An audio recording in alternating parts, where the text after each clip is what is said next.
Good evening, ladies and gentlemen. It's a huge pleasure to be here at the Emmanuel Hall once again and to address you at this conference.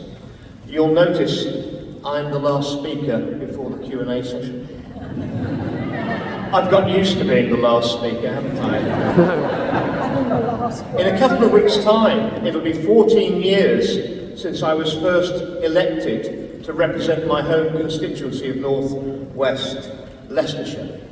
And I have literally spoken in the chamber of the House of Commons on thousands of occasions. However, I must admit this evening I'm feeling a little bit nervous. You'll have noticed over the last 18 months I'm not actually used to addressing an audience anymore.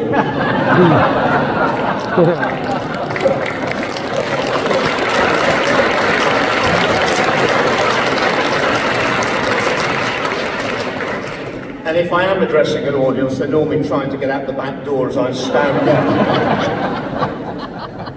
I'm going to talk about the vaccine harms. I'm well aware of many of the important issues that have been presented to you this evening. I've concentrated, to start with, on the vaccine harms because, very sadly, none of the governments around the world, they can manipulate the figures, manipulate the debates, but very sadly they can't hide the bodies.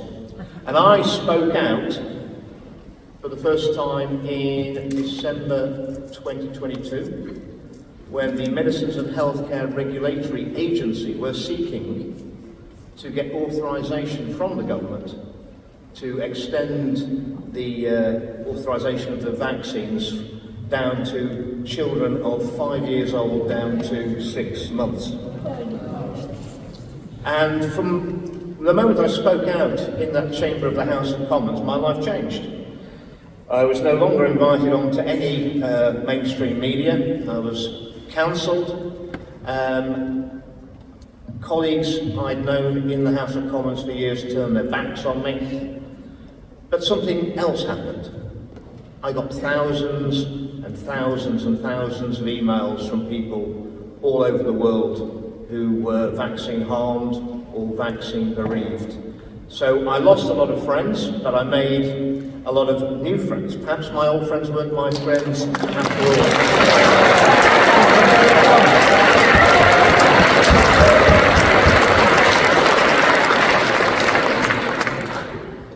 And as a result of that speech on the 13th of December 2022, and the government of course said that I was a conspiracy theorist.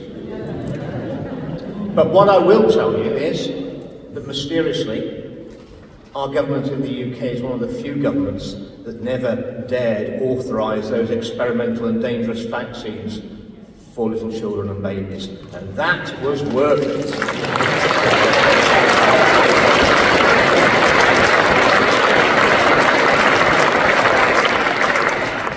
I was suspended from the Conservative Party on the 11th of January 2023 for alleged anti-Semitism, for retweeting a Jewish scientist paper from the Hebrew University of Jerusalem.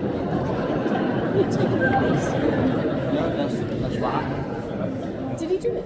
And before I was actually thrown out of the party, I had a meeting with a party grandee, and I explained my concerns for an hour and a half about the safety and efficacy of the COVID-19 so-called vaccines. I also raised my concerns about the midazolam and morphine, NG163, which have been used to, I believe, euthanize tens of thousands of vulnerable elderly.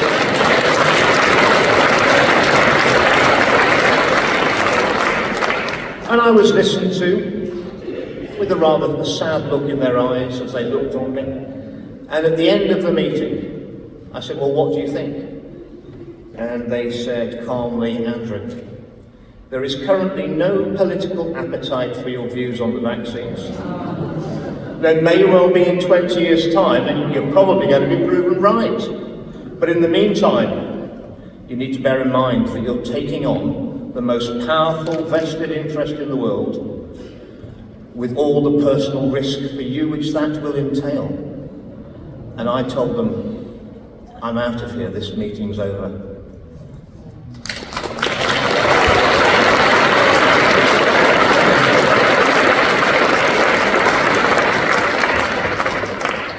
When I spoke out on the 17th of March on the safety and efficacy of the booster programme, quoting the government's own data back to them in that debate, and the number needing to vaccinate with the booster, which is supposed to be safe and effective, which is going to keep one person out of hospital. The government data was put into decade-size age groups, and also split into healthy and those with comorbidities, the at-risk groups for each age group. And from memory, the healthy 40 to 49 year age group, you had to boost, according to the government's own figures, 934,400 people to keep one person out of hospital presenting with COVID-19. And with a severe adverse event rate of 1 in 800 of the boosters, you were going to put about 1,150 people at risk of death or serious injury, life-changing injury, to keep one person from presenting at hospital, not going into intensive care, just presenting at hospital with COVID-19. Again, the government said I was a conspiracy theorist, but within 3 weeks the government had restricted the boosters to only the over 75s and the immunosuppressed, and they certainly should not have been having those dangerous vaccines.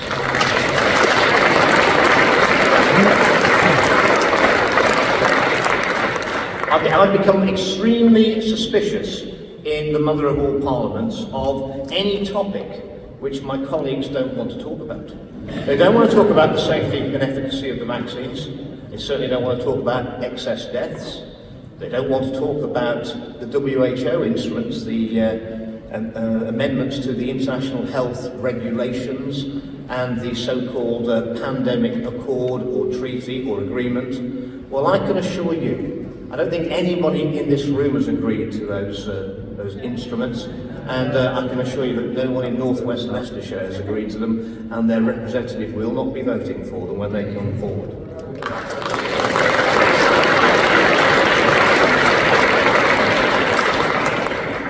I believe I actually had the first ever debate in any parliament in the world on excess deaths, and it took some doing. I applied 26 times from January 2023. I can only apply once a week. I can only apply in a sitting week of Parliament for the debate on excess deaths. And I had 26 times that my request was refused before I finally got a date. And it always came back unsuccessful in ballot. You can see why I don't play the lottery, can't you? Following that, I managed to bring over, I think we had 6 or 7 MPs turned up to that debate on excess deaths. It was the end of the parliamentary week, the last adjournment debate of that session. On December the 4th, I raised the money and got some medical experts and scientists over from America and the UK, and we presented to a lot of MPs, 24 MPs in a committee room, and I had greats like Robert Malone, the scientist who discovered the mRNA technology. I had Dr. Pierre Corey, I had Dr. Ryan Cole, I had the excellent Professor Angus Delgreish, and I also had Steve Kirsch, the analyst over from America. And following that, I managed to get a debate for 90 minutes in Westminster Hall on the 16th of January this year, and we actually had 26 members of Parliament turn up, which is a bit of a record. Out of 650, that is lamentable when we're talking about an issue, excess deaths are affecting every constituency in the country. If they've got another explanation, if they think it's not the experimental vaccines, when we've got a clear temporal link, then let them come and debate it, but they don't come and debate it. I spoke for half an hour. There was enough attendees that the backbench contributions were limited to 3 minutes. That is completely unacceptable at a debate of that importance, which I think was belittled by us being in Westminster Hall and not the main chamber, given that so many people have lost loved ones over the last few years. But I got them to sign up, and despite the pushback, a week today, should be having a 3-hour debate in the main House of Commons on the COVID-19 pandemic response and excess deaths. And I want you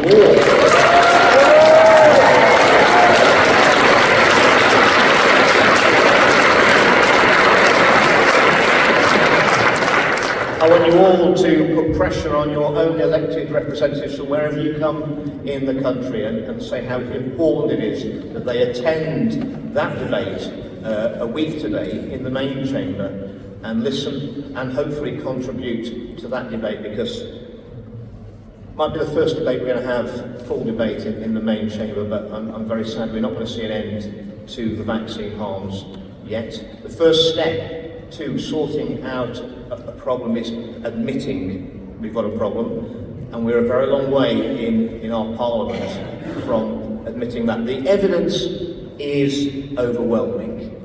Let us just look at how these supposedly safe and effective vaccines are supposed to work. We know we've got a huge excess in heart attacks and strokes. Safe and effective. They told us that the vaccines would stay in the arm. That was not true, that was a lie. They spread all over the body. How do they spread over the body? Are they going to go through your veins, your arteries, your capillaries, through your blood supply? All of those blood vessels are lined with cells that are called endothelial cells, the lining of all those capillaries, veins and arteries. The messenger RNA is coated in lipid nanoparticles, so it means it can go through cell walls and it will enter cells and be created, and create the spike protein. Well, as it's going around the body, what cells is it going to come into contact with? It's going to come into contact with those endothelial cells that line our blood vessels. It's going to go in because the fat of our cell walls are compatible with the lipid nanoparticles, and likes like. The mRNA goes straight into the cell, and it's treated as our own messenger RNA, and it's coded for proteins. It starts making the spike protein on the cells lining our blood vessels. When it's made the spike protein, those spikes appear on the outside of the cells lining our blood vessels, and our own immune system recognizes those spikes as being foreign. They attack the cells lining our blood vessels. When those cells are destroyed, that debris goes into our arteries, veins and capillaries. Ladies and gentlemen, that's a clot. And if it happens and it goes to your heart, you're going to have a heart attack. And if it goes to your brain, you're going to have a stroke. I rest my case.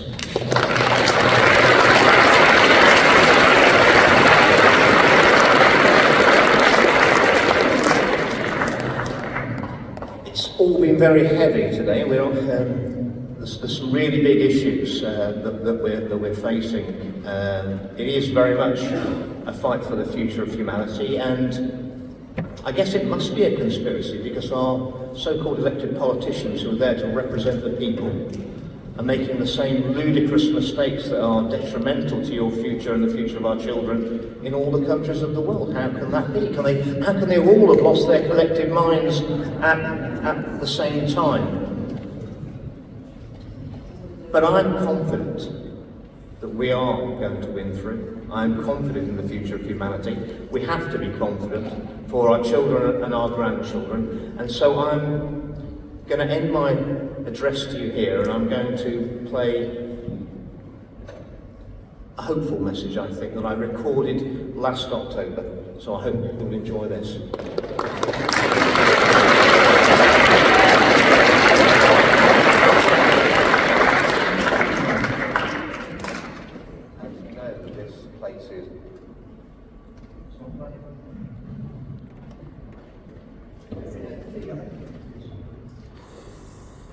It's very special to me. Hello, my friends, and thank you for joining me here at Bridgend on the Hill Church. As you know, this place is very special to me, and it's not unlike thousands of other beauty spots which dot across the landscape of our nation, which means so much to local people, grounding them in a deep sense of place that is both unique and universal. This church is most famous really for two things: the view you can see as far as Nottingham on a clear day, and the rare Saxon carvings. A monastery was built here when the Kingdom of Mercia was at the height of its powers, with some very beautiful carvings which we've retained today. In the 10th century, the Kingdom of Mercia and the other Anglo-Saxon kingdoms united to form a new nation, England, or Angolanda, the land of the Angles, a nation that has stood proudly for centuries, weathering changes, celebrating victories, always moving together, moving forward. But now, our nation stands on a precipice, unfortunately, of our own making. We have allowed globalists with no care for our nation, or for the nations of our brothers and sisters around the world, to buy their way into the command structures of our countries, and they seek now to transform the vibrant colours of our nations into one bland and uniform shade of grey. They poison our blood with untested medical products. They poison our bodies with food drenched in pesticides. They poison the minds of our children by spreading the nonsense that men can be women and women can be men. They poison our very freedom by trying to take away the energy that we heat our houses with, we light our way with, that's driven our progress throughout the centuries, and package it up and redistribute it to us as they see fit. And the politicians you elect to represent our nations assist them in their mission, which is nothing less than the murder of those nations. But things are changing fast. The control mechanisms of these globalists are actually a house of cards glued flimsily together by the compliance of the masses in ignorance of their true power. The overreach of COVID has slapped many of us, myself included, wide awake. Movements around the world are saying no and reaching back to their own nations, and realise if they rest on their own sovereignty, the house of cards can easily be pulled apart. As more people wake up, the more these billionaires and their pet bureaucrats realise that their power and their control is actually slipping away.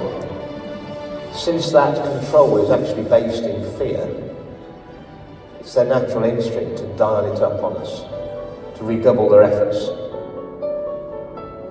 So you must learn, we must learn, to live our lives without fear. We need to laugh, to live and to love in the face of adversity.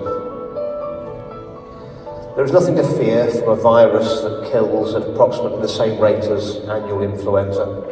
There's nothing to fear about climate change, because the climate has always changed. And as they shepherd us towards a third world war, how will fear help us if that nightmare comes to pass? The only thing you should be afraid of is a future planned by globalists, whose project requires your compliance and has no room for your links to special places like this. These people will not relinquish their power easily or lightly. We're going to be in for a bumpy ride.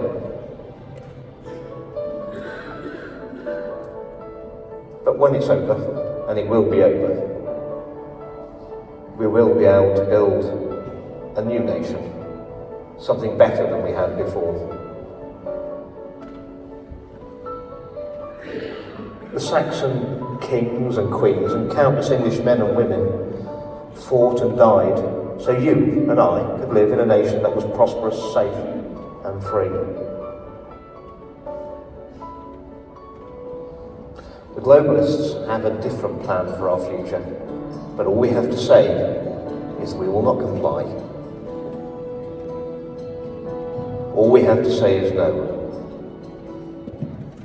And their plans are dead and buried. Thank you very much for listening to me.